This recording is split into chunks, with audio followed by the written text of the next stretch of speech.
Number 20. Maraming pagtama sa akin. Everybody is here. 20.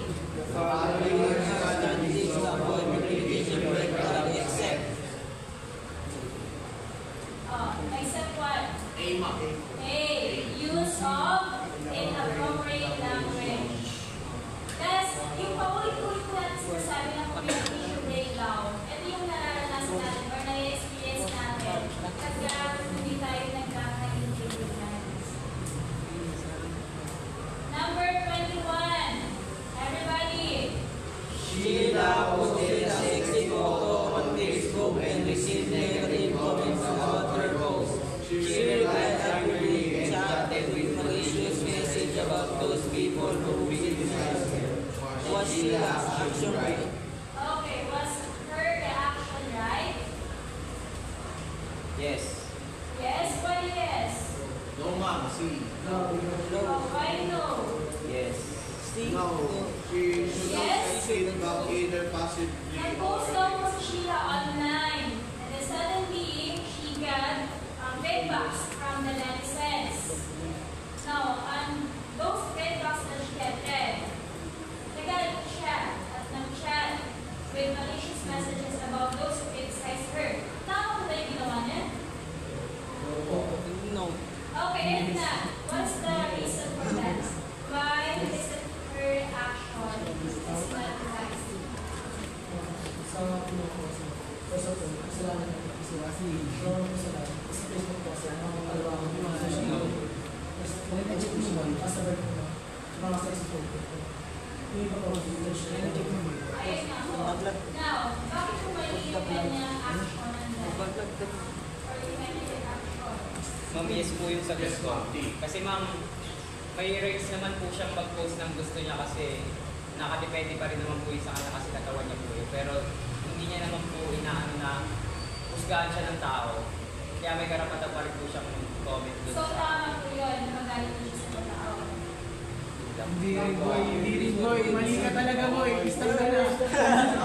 Magdidilit sa tayo boy. Marang ka. Tama naman na may karapatan siya kung anong gusto niya i-post, di ba? Wala naman tayong magawa. That's her personal choice. That's her personal decision to post a photo, a sex photo online. Pero tama ba? No po. No, Na ma'am. No. magalit siya doon sa mga nag-comments doon sa photos niya. Oh, kung hindi, bakit mali naman yun? Sa akin ma'am, yes kasi nakadepende pa rin naman po sa nagka-comment yun kung mali na po talaga yung sinasabi. Okay, so you mean to say, kung halimbawa, nag-post ka, tapos ako may nasabi ako na hindi nagustuhan, okay lang na nagalit sa akin. No, ma'am. No, ma'am. Halimbawa, ikaw yung nag-post. So, halimbawa, hindi ka mag-share. Halimbawa lang na hindi ka mag-share ng post ka. Nag-comment ako, hindi tayo magkakilala. Nagalit ka. Kung masama naman po yung masabi mo ma'am, yes po may rights naman po ako para magalit. Eh, paano kung sabihin ko rin naman na kaya hindi na ako ng comment ng kaya nandito? Same with the other users of social media, they also have the rights to do, di ba? They also have the right to do whatever they wanted to do with their social media accounts, with whatever they see on the social media. Oh. Bossing. Talagang buhay-buhay. Dapat ba ganun tayo lagi? Pagka meron tayo hindi nagustuhan na comments na Ayan na lang, bossing. Ayan na lang. Hindi mo hirap kami lumabas sa picture mo. Okay. The answer is no. Mali po yun. But the question is, bakit naman mali? Ang negative dyan is that because she has no control over others' perception, the other one is no, she should accept feedback either positively or negatively. Which one is the correct answer? So okay lang din pala natanggap yun na whether positive or negative yung feedback. Basta bike lang. Pasensya, ma'am. Nagagalit talaga, ma'am. Thus, the answer for here is letter B. Why B? Ang sabi ko dyan, he has no control over others' perception.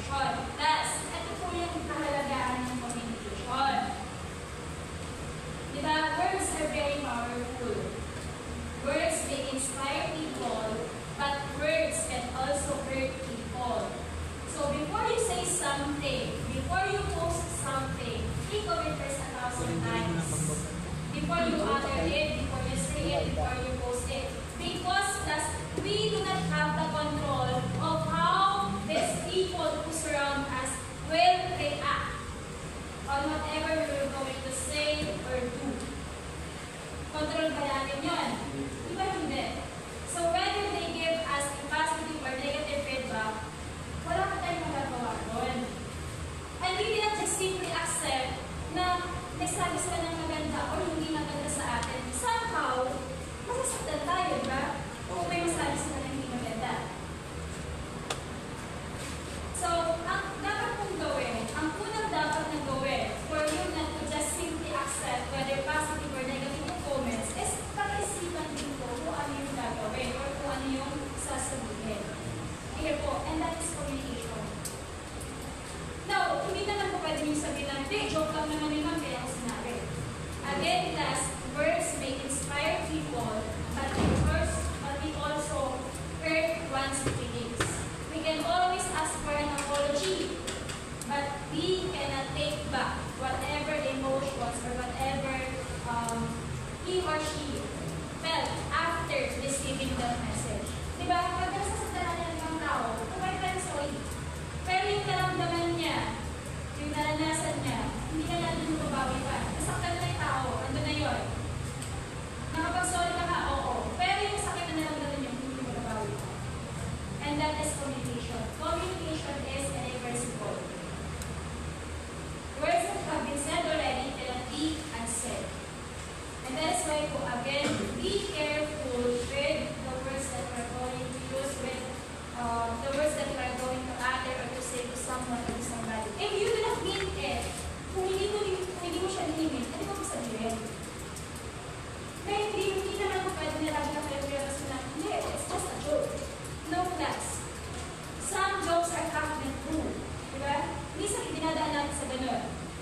Minsan sasabihin natin na joke lang. Pero yung totoo, somehow, merong person doon na minimin natin siya. We cannot always say na yung jokes ay purely joke. Ay purely jokes lang. So, ayun po yung task. Again, we do not have the control of how these people are going to respond, to reply or to react on whatever we are going to say or we are going to do. So, be careful. Think of it first 1,000 times before you say it, before you do it. Careful. Okay, now let's have number 22. Everybody just read. There was a misunderstanding between you and your friend, and you never gave him a chance to explain his side of the story. As such as you didn't talk for long and unfriended each other. What should be done to avoid communication breakdown? What should be done? What should be done to avoid communication breakdown? You have a misunderstanding between you and your friend, and you never gave him a chance to explain. Now, for you to avoid communication breakdown, what should be done? A. Let that person explain and talk. Let that person talk and explain this or her side. Hindi yung side nila yung pakikinggan. Okay, that's number 23. The following details about verbal communication are to accept. What is your answer for 23? C. A. Letter C is the absence of previous situation that involve go or beyond using words. Last, ang verbal communication po makes use of words or language in communicating. Gumagamit po ng words or ng salita, that is verbal. Non-verbal is the opposite of that. Now, let's have 24. Kung opposite siya ng verbal, then therefore, what is number 24? What is the answer for number 24? Which of the following is not considered as non-verbal? Letter? C. Letter C? Uulitin ko po ha. Yung verbal, yung number 23, makes use of words or language. Letter A, ma'am. Gumagamit siya ng words or ng language in communicating. Non-verbal is the opposite of verbal. So kung gumagamit ng verbal, ang non-verbal ay hindi gumagamit ng words. Instead, it makes use of what? Sign language, body language, facial expressions, gestures,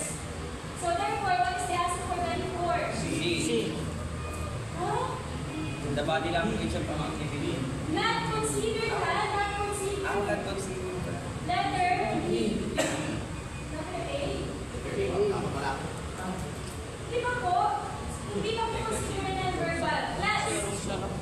Yung letter B po, yung tone of voice of the communicator. Ano po siya ng non-verbal? May tinatawag po tayo ng para-language. Para-language. Yung para-language po, kasama doon yung pitch, yung tone, yung stress, pag nagsasalita tayo, the highness and then the lowness of the voice, yung volume po natin, pag nagsasalita po tayo, yung bilis at yung bagal ng pagsasalita po natin, mag-consider po yun as para-language. Yung para-language po ay under siya ng non-verbal. Yung body language po, kapag individual, is ito, yung mga ano natin, yung galaw natin, yung kilos natin. Yung distance naman po is still part of the non-verbal communication. So, ang hindi po dito kabilang sa non-verbal is yung letter A. Yung paggamit ng salita. 25 and 26 po, hindi po yan part ng oral